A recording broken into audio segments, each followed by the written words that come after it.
Hi guys, and welcome back for another clarinet tutorial from Nottingham Music Excellence. Actually, I'm not sure this is a tutorial. I'm going to call this Clarinet 101 or something like that. So in an effort to try and keep the YouTube algorithm a bit happier on regular uploading, I thought I'd start doing a series of short videos, hopefully around 5 minutes, just to give you some basic tips for playing the instrument, and just give you some shorter videos on how to do things. So I'm going to kick this first video off, and I'm going to call it Basic Posture and Balance for the clarinet. So we're going to have a little chat about this. I hope you enjoy the video. Here we go. So the first point I'm going to talk about is what I would like to call the angle of attack. And this has kind of got to do with the position of the thumb and the fingers, and bringing the instrument to you rather than sort of tucking down there for it. And this makes a really big difference. And I think this can really vary as well for players who, compared to like 6, 7, 8-year-olds compared to perhaps like a teenager or an adult. This can have, dramatic differences for that right hand.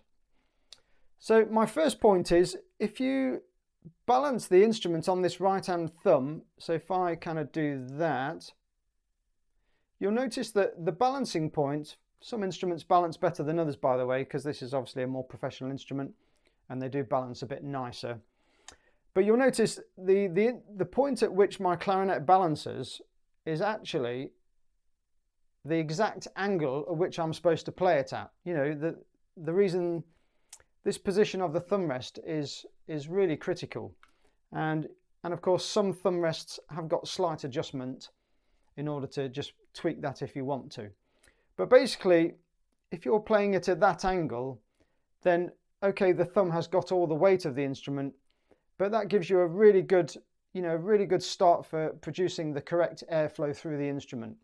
Because of course, not only is the instrument designed to be played at that angle, but the mouthpiece is too. So if you play the instrument too straight, like I see a lot of young players doing this, they've got the instrument really straight, and then as they get more advanced, they try to go into those high notes, and it sounds so flat. You try playing a top D or something with the clarinet like that, and instead of getting a D like that, you're probably looking at getting like, it's just so difficult to do. So getting this correct angle on the instrument, I think, is really important. And of course, the mouthpiece is shaped to be played in a certain way too. I think a few degrees here, here and there doesn't make a difference, but 20 or 30 degrees does make a big difference. And let's talk a little bit about this position of the thumb and the fingers. Now, again, this can really vary from age to age. And one of the problems is, one of the downsides of starting really early, I find, on the clarinet is, if you're 6, 7, 8 years old, is they're just so struggling to hold the instrument. They're trying to hold it and play it. They're trying to hold the weight of the instrument. So they end up sort of grabbing the instrument and then somehow trying to cover the holes, which is really difficult. So if you're really young, if you're 6, 7, 8 years old, you might want to consider maybe having an elasticated strap just to alleviate that issue. And it might help you position the right hand in the correct place. So I feel the correct position for that right hand thumb is have it on the thumb joint itself. If you put it in that softer area there, feels nice and comfortable, but the hand just overshoots the instrument so much, it makes it really hard to play.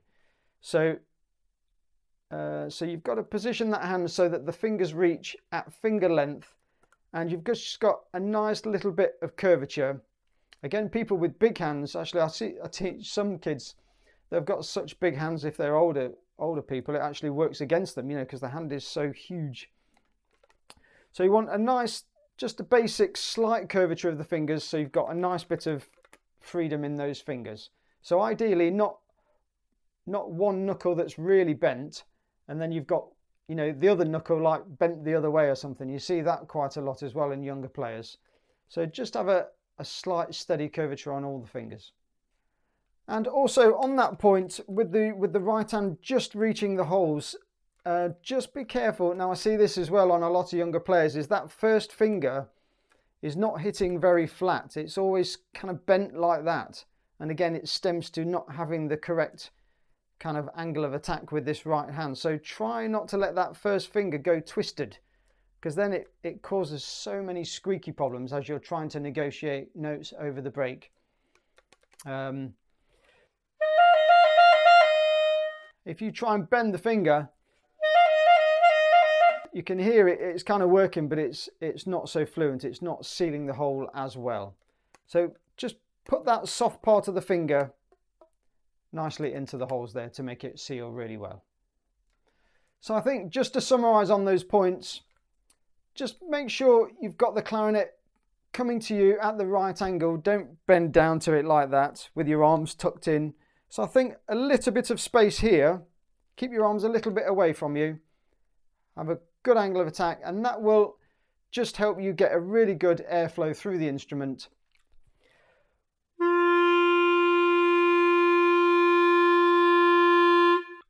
And just help you produce a really nice, full and rich sound. Okay, so I think that's it for this video. I'm going to try and keep it brief, and I'll see you on the next video. Bye.